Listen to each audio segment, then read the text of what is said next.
Meu nome é José Luiz Coleoni, eu sou ortopedista, eu sou coordenador aqui do serviço de ortopedia geral e respondo também, sou especialista em patologias do joelho, sou cirurgião do joelho responsável aqui da casa.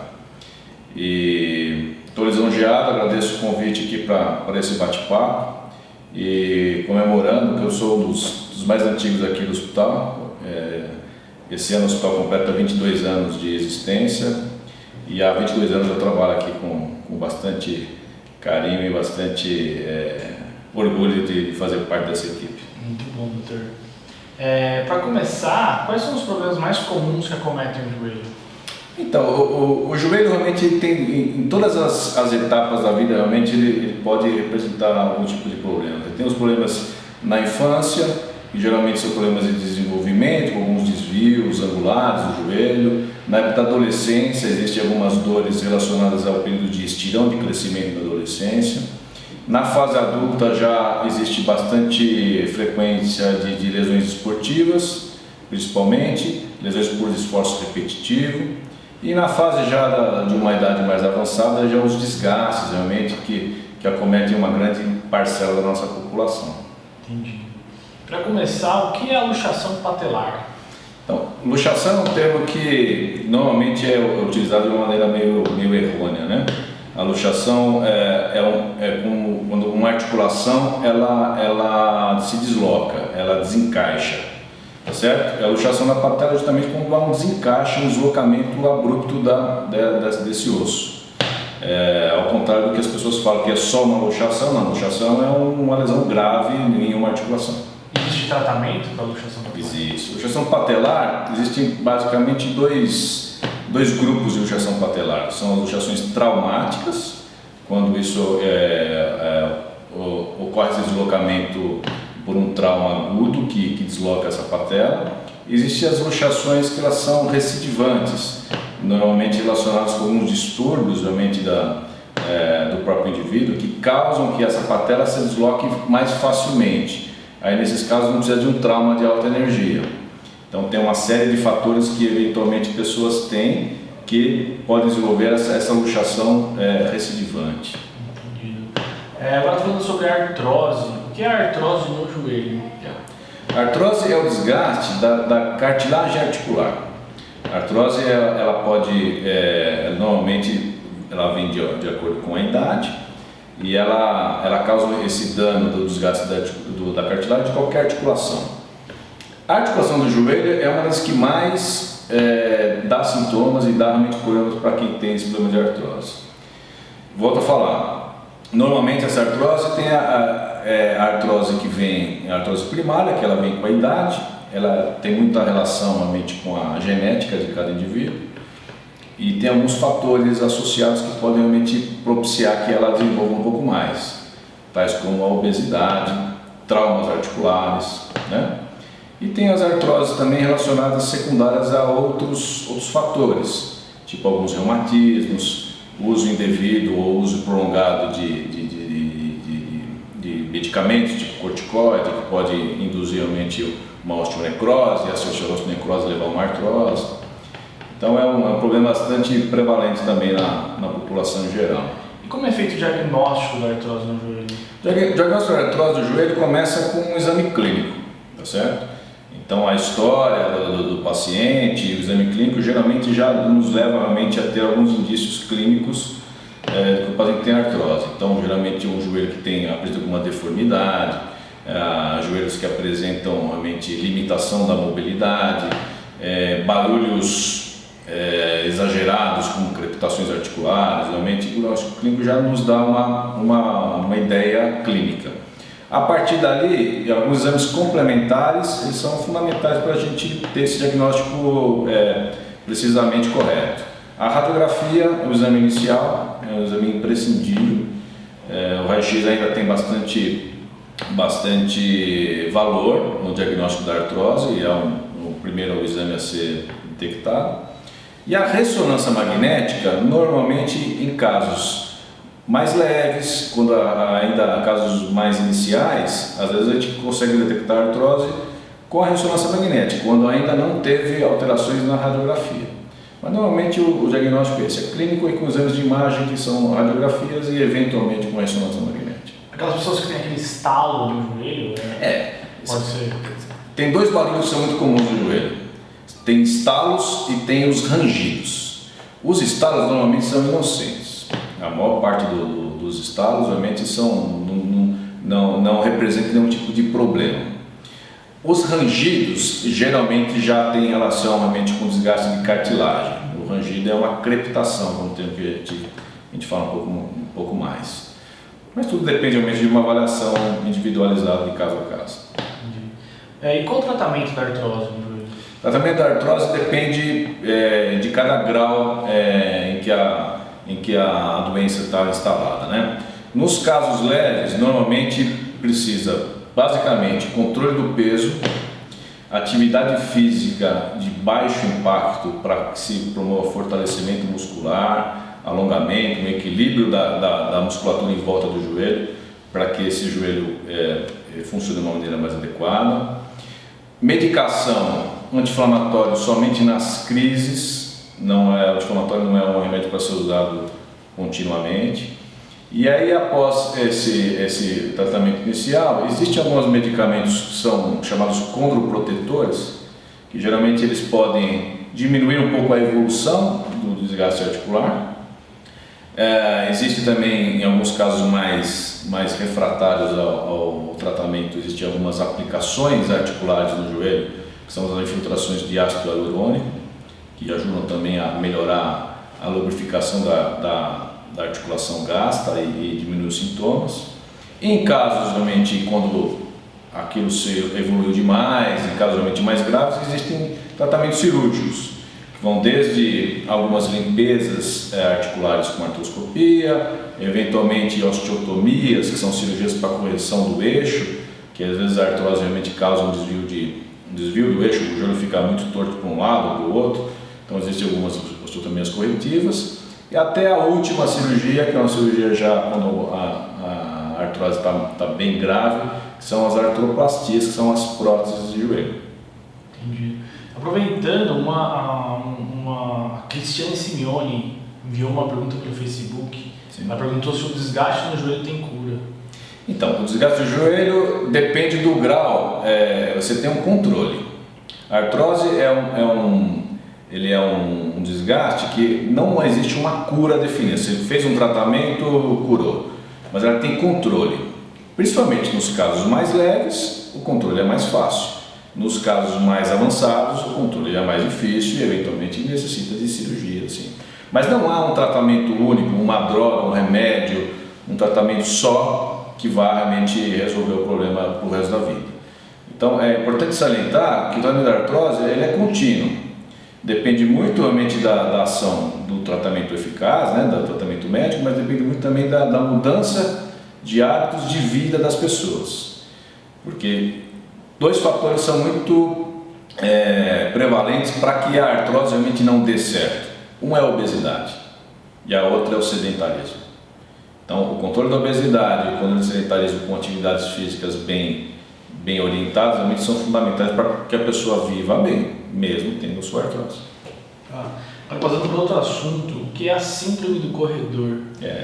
Síndrome do corredor é uma entesopatia, é uma tendinite do trato tibial, é uma dor realmente na face lateral do joelho da pessoa.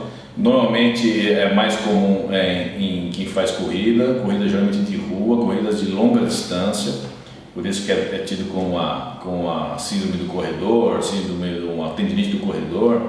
Então é um tipo de uma tendinite por esforço repetitivo, normalmente relacionado com corrida de longa distância. E como é feito o tratamento dessa síndrome? Então, isso normalmente precisa adequar, normalmente ela desenvolve quando a pessoa exagera um pouco no treino de corrida.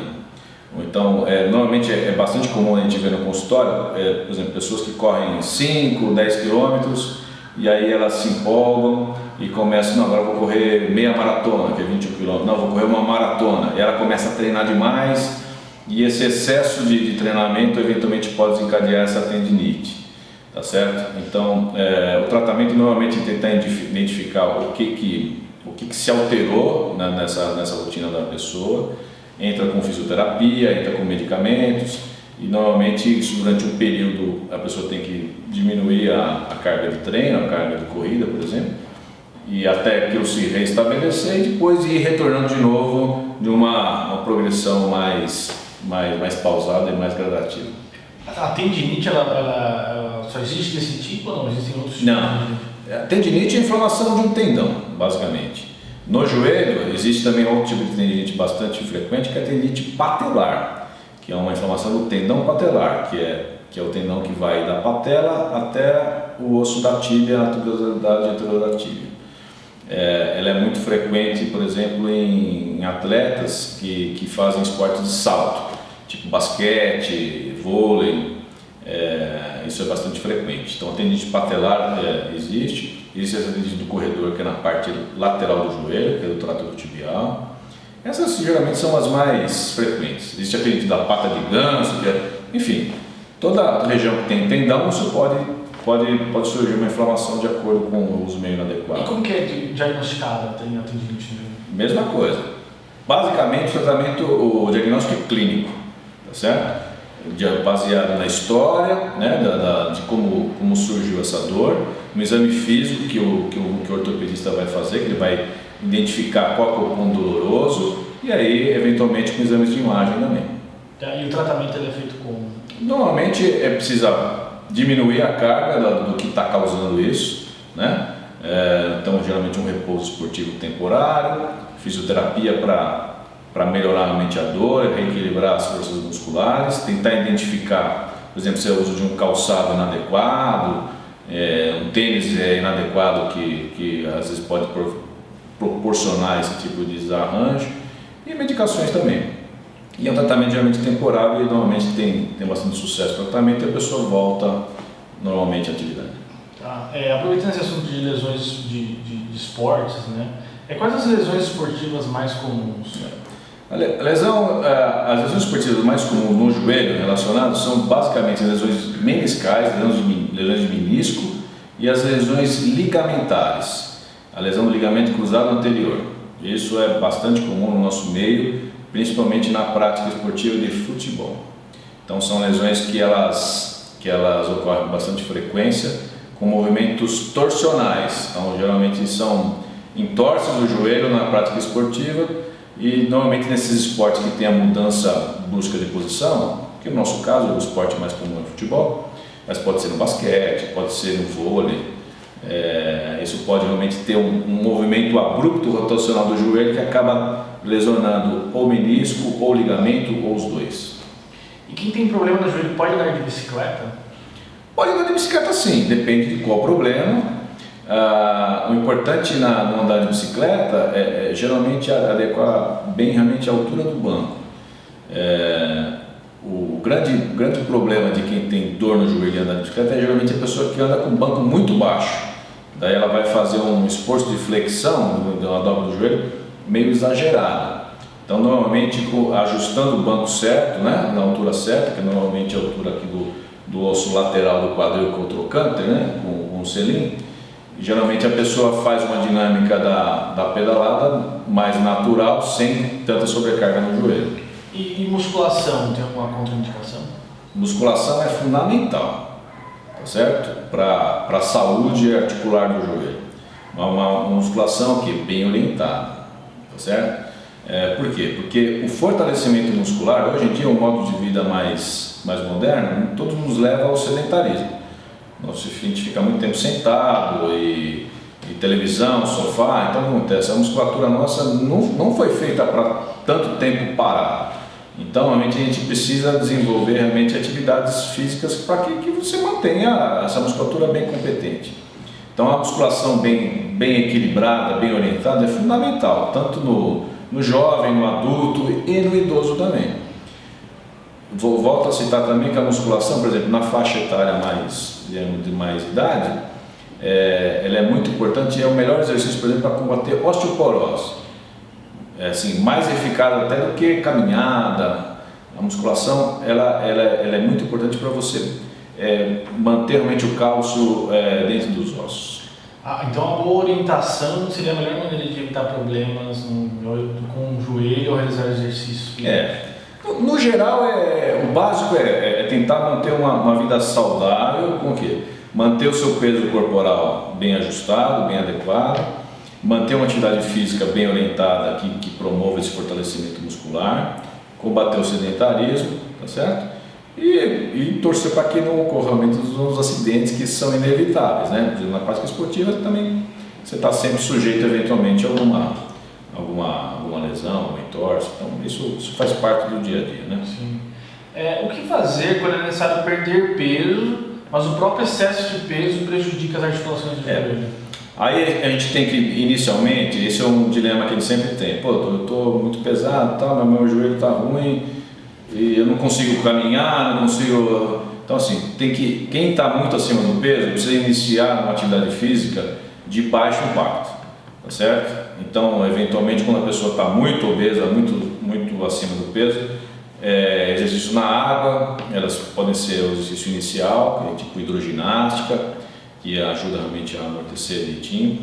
A musculação faz parte desse tratamento também para perder peso, que a musculação ela ajuda a aumentar o metabolismo basal do indivíduo. Então, você aumentando a massa magra, você melhorando a sua massa muscular, você vai ter um gasto calórico, mesmo em repouso, melhor do que a pessoa que não faz. Então, assim, precisa ter uma orientação médica e uma orientação também, geralmente, de educação do educador físico, para poder fazer essa atividade individualizada. Então, cada indivíduo vai ter uma orientação baseada no seu estado atual. Entendi. Doutor, tem uma pergunta da Cláudia Lima. Ela fala o seguinte: olá, boa tarde, tenho 1,85 m e 36 anos. Aos 16 fui diagnosticada com condromalacia patelar. Você pode me falar mais sobre o que é, se tem cura e como é feito o diagnóstico e tratamento? Condromalácia patelar é uma das queixas mais frequentes do consultório de quem trabalha com essa parte de joelho. Condromalácia patelar é uma situação, na verdade, que é uma situação geralmente natural dos joelhos, principalmente das mulheres. As mulheres têm algumas alterações anatômicas, a bacia um pouco mais larga, o joelho é uma tendência a ser um pouco mais em X, um pouco mais em válvula, que faz com que a patela eventualmente não tenha um encaixe tão adequado, tá certo? E a condromalácia patelar é uma irregularidade dessa cartilagem, que normalmente a patela é um pouco mais mal encaixada no seu encaixe no joelho. Isso geralmente causa algumas fissuras, alguns desgastes dessa cartilagem. E aí a condromalácia tem graus, de grau 1 a grau 4. Grau 1 e grau 2 é praticamente normal. Grau 3 e grau 4 são graus que já tem um desgaste um pouco maior. Então a cartilagem ela vai perdendo a espessura da patela, e isso normalmente dá sintomas o quê? Sintomas de dificuldade para agachar, subir e descer a escada, e o diagnóstico é feito através também do exame clínico, normalmente um exame de imagem que identifica bem o grau dessa condromalácia é a ressonância magnética, e o tratamento é basicamente de acordo com o grau que a pessoa tem e o grau de limitação, eventualmente a fisioterapia para aliviar as dores, equilibrar a musculatura, e depois exercícios físicos dirigidos com algumas restrições de agachamentos forçados, tem que teoricamente evitar esportes de muito salto, muito impacto, né? Então uma série de alterações, observações que a gente precisa na hora de fazer a atividade física. Legal. Doutor, uma última pergunta: em caso de dores no joelho, quando você deve procurar ajuda médica? Olha, assim, se está tendo uma dor no joelho, alguma coisa está acontecendo. Então, assim, teve algum sintoma, precisa procurar um ortopedista, com certeza, né? Então, assim, o joelho saudável ele não causa dor. Então, a dor geralmente é o primeiro sinal que a pessoa tem realmente que procurar um auxílio médico para poder ter um diagnóstico e tentar resolver isso. Muito bom. Doutor, quais são os dias que o doutor atende aqui no hospital?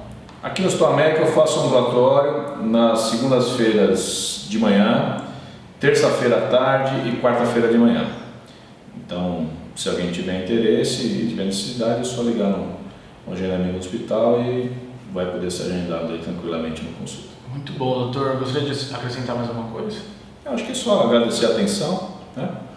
Parabenizar aí a toda a equipe do Stone America, né? Que, como eu falei, como eu trabalho aqui desde o início, eu vejo isso aqui crescer cada vez mais e tenho muito orgulho realmente do desempenho e da evolução aqui do Stone America. Muito bom, doutor. Muito obrigado. Agradeço a todos vocês por assistirem mais um América Responde. Até a próxima.